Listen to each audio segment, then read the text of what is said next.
Hello， 大家好，我是欧若拉，欢迎来到我的频道。这边是欧若拉的澳洲日常。有网友说萤幕会闪，然后后来我就把赫兹调成镜头可以适应的频率之后，现在应该改善了很多。今天要跟大家分享的是，我跟交往7个月的白人男友一起在澳洲买房，但房子上的合约没有我的名字，为什么呢？我来跟大家说哦。但是那是去年的事情，是因为我那时候还没有拿到 PR， 甚至是现在我也才刚申请820的路上，就是我今年第初申请，所以最后决定名字只写我男朋友，现在已经是我老公。我特地去查一下法规，今年4月1号开始到2027年3月31号，外国人指的是没有澳洲 PR， 没有澳洲公民，然后也不是纽西兰人。所以没有我上述说的那3种人的资格，就是要付外国人的税。去年外国人还可以买二手房，你的二手房付 FIRB 的费用，在外国人买房的时候跟我们收取这笔费用，所以就是不划算。我买100万的房子要多付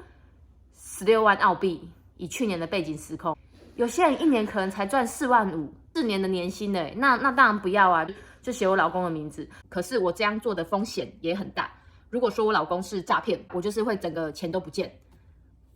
所以就是要有足够的信任，然后也要确定就是你没有遇到骗子，尤其是布里斯本，因为2032年奥运要在这边举办，所以就是现在房价就是噗一直往上。我们买100万的房子为例，本地人已经要再多加 stamp duty 印花税3万8，在昆士兰州，我们外国人还要付个外国人印花税附加费是 8%， 所以100万的房子。8% 就是8万，再付上 FIRB 的费用15100块，然后再加上年度土地税附加费是 3%， 所以你每年都要再付3万块。那你如果连续持有房子5年，那你就是总共要付15万块。然后我们不用考虑二手，因为现在的法律规定外国人不能买，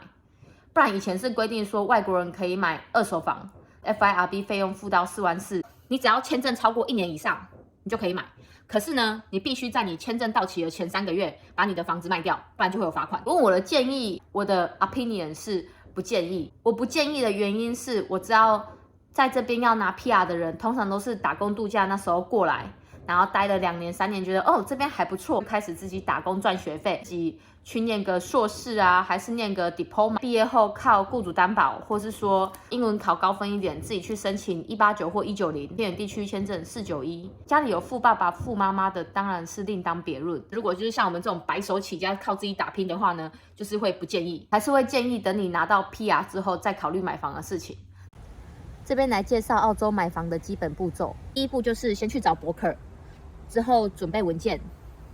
然后拿到 pre-approval， 跟你另一半开始看房，出价签约，之后 final approve， 就是你已经拿到这房子，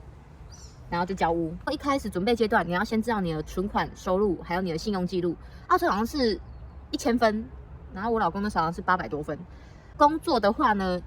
银行都会要求说你要有正职工作，或是约聘工作，但你做了半年。但有些比较严格，可能会要求要做到1年。其实博客找哪间都没有差，你可以找你亲近的朋友或是信得过的人，他们会帮你对比不同银行的贷款方案，然后帮你规划出最适合你的银行。当你选定的某一家银行，他就会去帮你申请。你是公民还是 PR 还是外国人，会有不同的条件。拿到 pre-approval， 银行愿意在你找到房子的时候，依照这个贷款额度借钱给你，通常是3个月，可是你也可以展延到6个月。有 pre-approval 之后呢，就可以去看房、参加 auction 竞标或是 private sale， 就可以去看你喜欢的房子。如果你出价成功，签 purchase contract 购买合约，然后付 deposit 付首付，通常是总价的5% 到10%。那时候我们 deposit 好像付了5万块，银行就进行 final approve settlement， 通常30天到90天。然后这之间你还要再去找 building and pass 帮你检查一下这屋子有没有任何对你不利的因素，或是说有害虫的影响。澳洲最常见的是白蚁 building and pass 的人就会跟你说，跟你讲严重程度，然后再看你决定要不要买这个房子，这样子。那你一定会说，等我真的拿到 PR 也是5-6年后了，布里斯本奥运2032年，它到时候房价不就是飞上天了吗？但我的认知是，你有多少能力就做多少事，不要去做那种会让自己就是压力大到就是可能会抑郁症生病。你人在异乡，你当然是要有健康的身体，你才是继续赚钱，就是负担你的生活费啊，还是学费啊，还是什么签证费。所以这就是为什么我跟我老公买房，就是房产证上没有我的名字，但是贷款是我们2个人一起背。我的 First Home Buyer 的优惠就没有了，就不见了。什么是 First Home Buyer 的优惠？就是以昆士兰州为例呢，现在政府就是有为了帮助年轻人买房，所以你如果之前从来没有房产的话，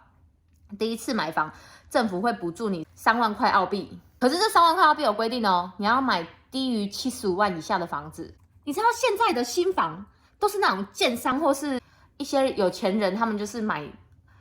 二手房、旧的房子。因为以前房子虽然旧，可是地大。然后现在的房子就是拿以前二手房的房子，建商买下来800平方公尺的地。然后他就1分为2，切为400平方公尺、400平方公尺，然后去建那个 unit townhouse 这样子，然后再高价卖给别人，这就是现在建商的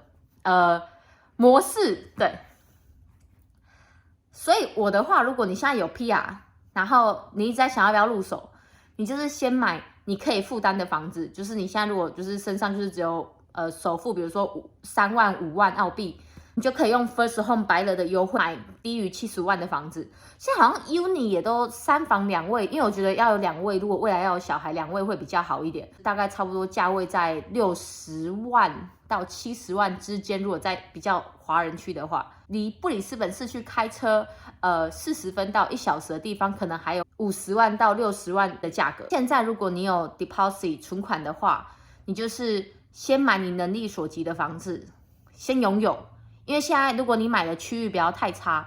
你的房子几乎都是上涨的。如果预算够的话，我还是会建议买 house， 因为 house 就会有房子加土地。然后你买房最重要就是土地会增值。买 uni 或 apartment 的话呢，你还是要付 body cooperate， 就是管理费。然后有时候那个 uni 的话，每间 uni 计价方式不一样，有些你可能要跟住户一起 share 那个水费。如果有一些住户都在浪费水嘞，或是有些公寓或 uni 有 swimming pool， 那水费当然就会比较高，公设比比较高之类就都要付。这是其次，第一重要的当然就是你现在有多少钱，就赶快能下手，就是赶快先买，因为房价就是只会越来越高。对，尤其在布里斯本。我是听说墨尔本房价是有点往下降，房价主要在变高的地方是昆士兰州跟南澳、博斯、达尔文，然后雪梨的房价就是本来就已经在天上了，就是在台湾的台北的那个地方。如果预算没有到很高的话，不考虑去雪梨看房子，因为你在那边看到很贵的房子，结果可能 house 只是 piece of， 所以就是还是要依照自己的经济状况去衡量。这就是今天我跟大家分享的内容。我的内容呢，可以帮我按赞、订阅、开启小铃铛。然后如果你有什么意见呢，也欢迎在下面跟我留言。谢谢大家，拜拜。